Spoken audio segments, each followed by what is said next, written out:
Guide to the Golden Years. You're in WISC-TV, keeping you in touch with Wisconsin.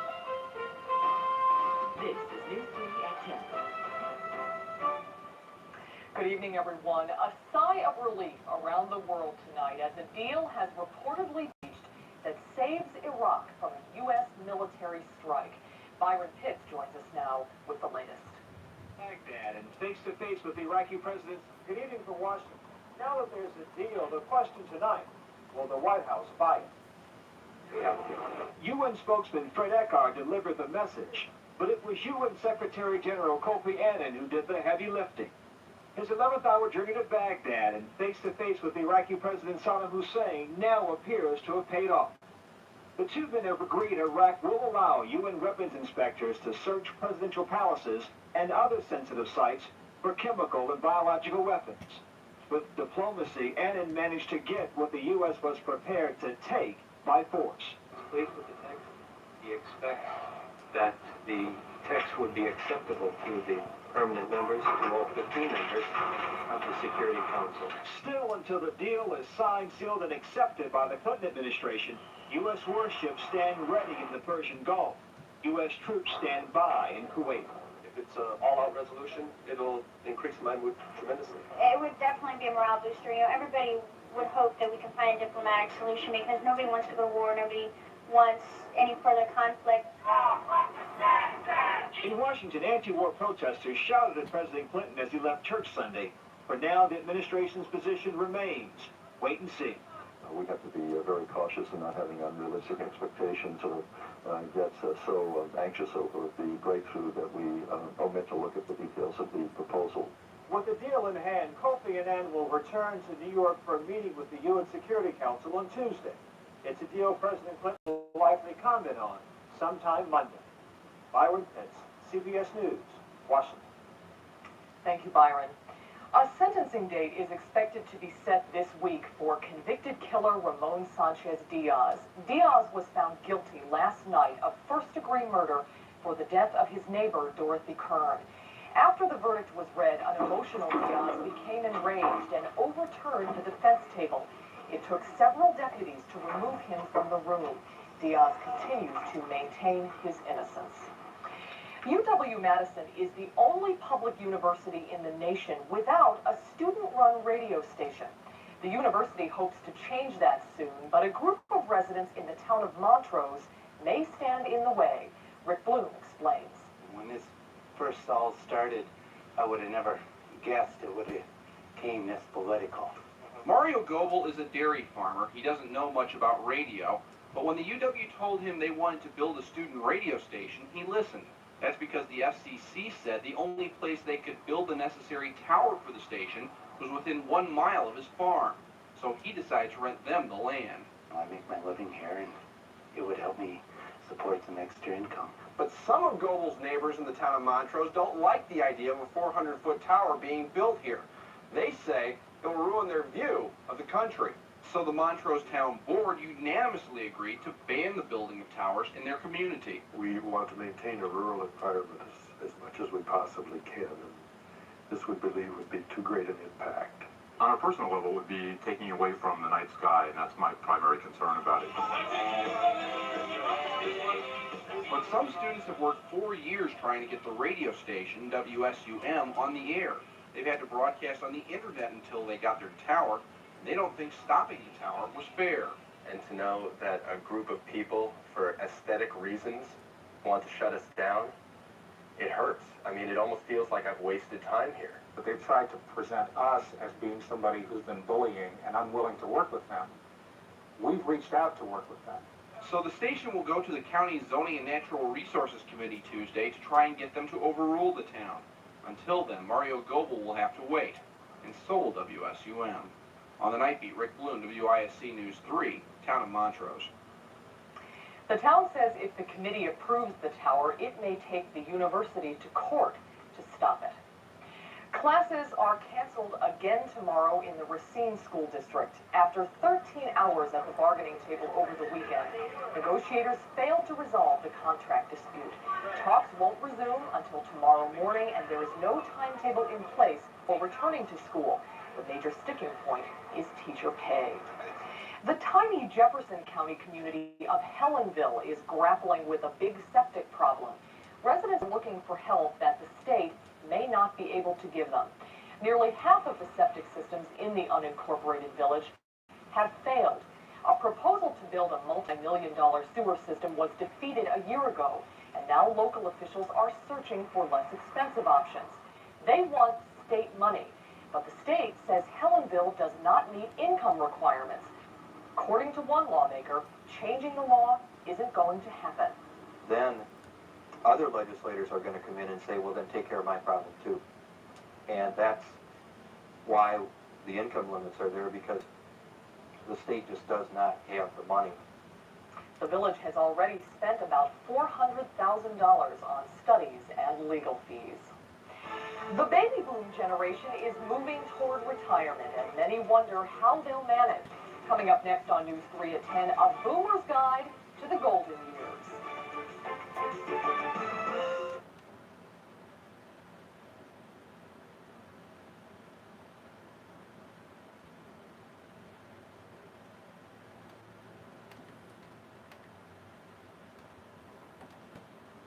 Love it, get it at your neighborhood Ford dealer today. You're watching News 3 at 10. Join Susan Simon, meteorologist Jeff Smith, and Eric Franke with sports.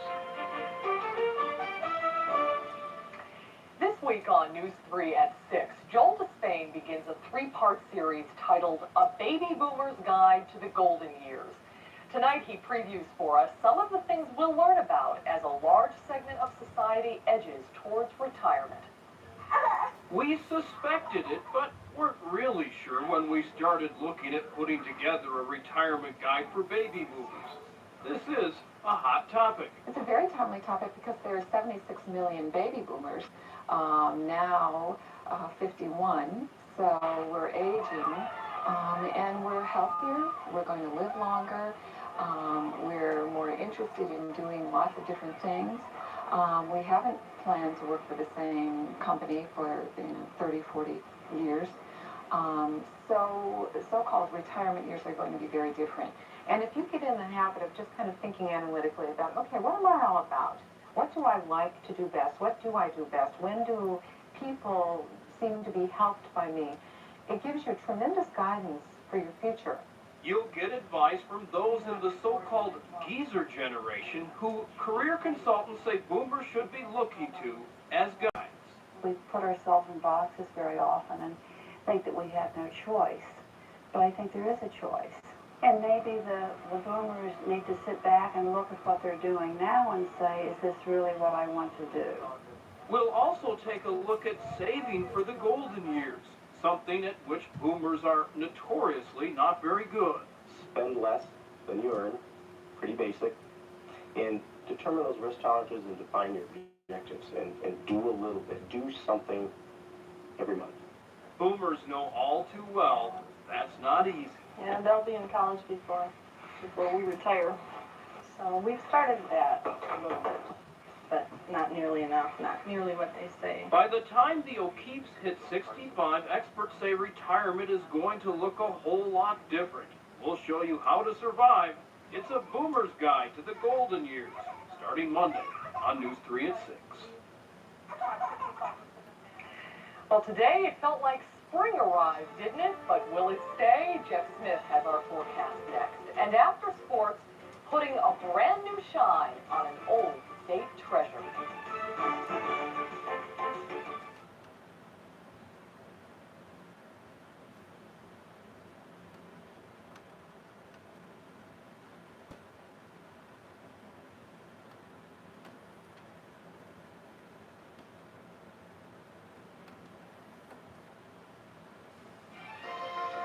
Jeff Smith has the AMS seal of approval.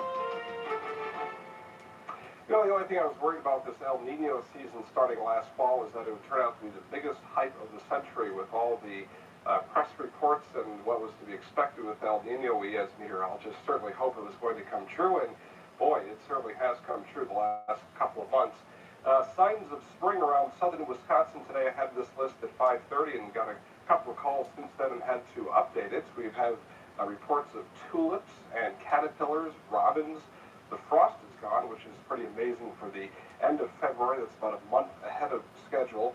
Budding trees, the sandhill cranes have been reported in some spots, and I skipped over bats. I thought this was pretty interesting. I was talking to someone at the Cave of the Mountains this weekend, and he said researchers in southwest Wisconsin that study bats in caves in that part of the state said normally they hibernate until about the end of March. Well, they are already very active. So when you don't trust the meteorologist, you can certainly trust nature, as that is often a good indication of what is going on.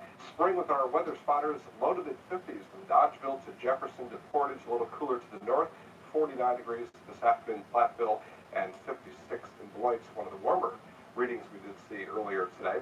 With the warmer area, there's a little moisture, so a dense fog advisory has been posted for Dodge County and Jefferson County over towards Lake Michigan. For the Madison area for now, probably won't be quite as thick, but early tomorrow morning there could be some fog in some spots. In Madison today, we did manage to make it out to 50 degrees, well above the average high of 32, but not close to the record of 60. We're right now with partly cloudy skies and some fog forming. It is 36 at the airport and also here at Channel 3. Southeast winds at 8 and our relative humidity is at 79%. Highs today across the Midwest, very spring-like, 40s and 50s all across the upper Midwest and Mississippi River Valley, even 40s to all of northern Wisconsin, where no snow is on the ground. From Minneapolis eastward to Eau Claire, you really have to travel further north to get that. We do have a weak storm system now that is moving into the plain states. This is a cool front here that will bring us a few more clouds tomorrow, and perhaps a chance for a little bit of light rain. Our forecast tonight will bring us areas of fog forming denser east of Dane County, where the advisory remains in effect. Our temperatures are about 35 overnight. At 7 a.m., mid-30s with clouds and perhaps some fog. A dry start, although we could see a little drizzle here and there. Mostly cloudy at lunchtime, maybe a few sprinkles, and temperatures at 40. A high of 45 with sprinkles or just a little patchy light rain in the afternoon, and temperatures once again in the mid-40s. Still warm into Tuesday with temperatures near 50 degrees. We could even break out into some sunshine again after Monday's cool front, and then perhaps some cooler weather and chances for light snow by Friday. When we see a high of 32 next weekend, that's going to feel like the North Pole. And what's going to happen to the tulips and the bats? I don't know. I'm not a tulip and bat expert, but yeah, you have to worry a little bit when the flowers come up and then it gets cold again. All right, thanks a lot, Jeff. Coming up next, our last Chasing the Gold segment. Jeff Lenzen wraps up the 18th Winter Olympics with a look back at tonight's closing ceremonies and a final medal count.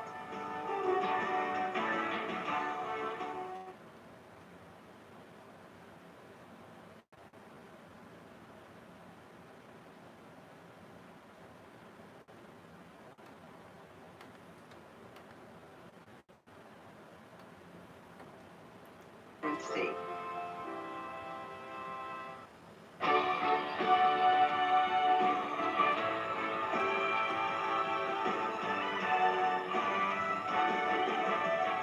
The 16th and final day of the Winter Olympics wrapped up early this morning Madison time. In Nagano, it was actually Sunday evening. A little more festive and less formal closing ceremony. All the flag bearers from the countries involved coming together. The United States women's hockey team captain Cami Granado had the honor of carrying the Olympic flag. Among the athletes enjoying the closing ceremony, gold medalist Tara Lipinski, silver and bronze medalist Chris Whitty. The Olympic flag is passed from Nagano to the host of the games in 2002, Salt Lake City. And some words from International Olympic Committee President Juan Antonio Samaranch. Congratulations, Nagano. Congratulations, Japan.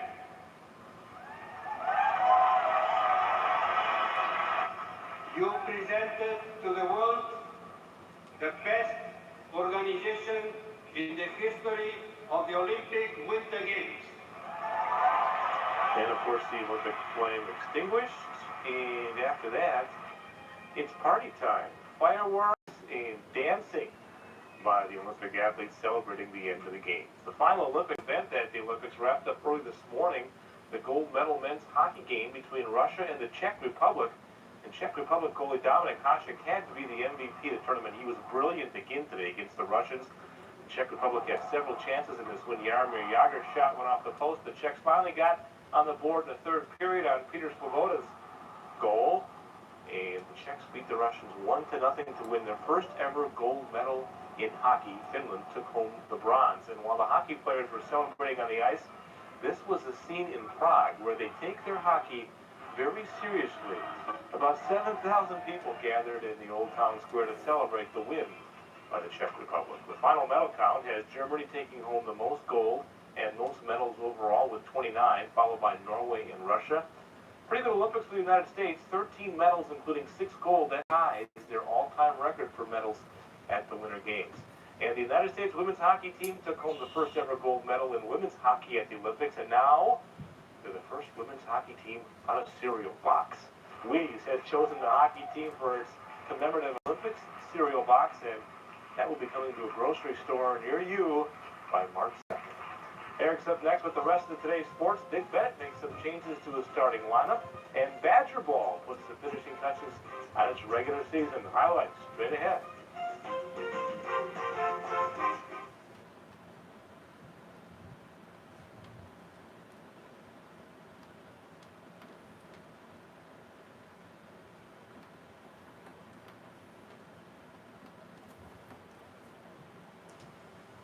Now, News 3 Sports with Eric Franke.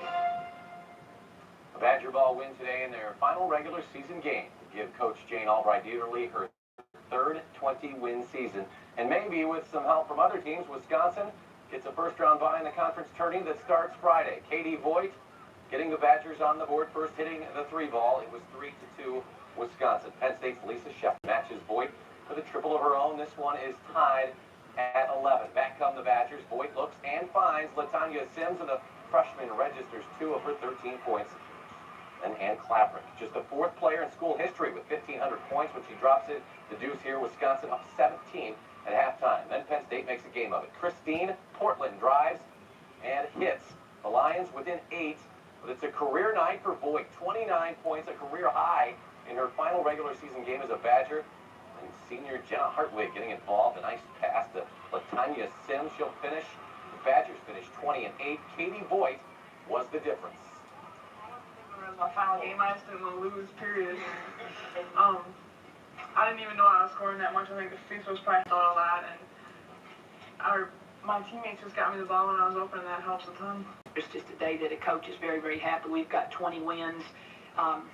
You know, I can't imagine that they won't invite us to the NCAA tournament with the schedule we had and everything we've done.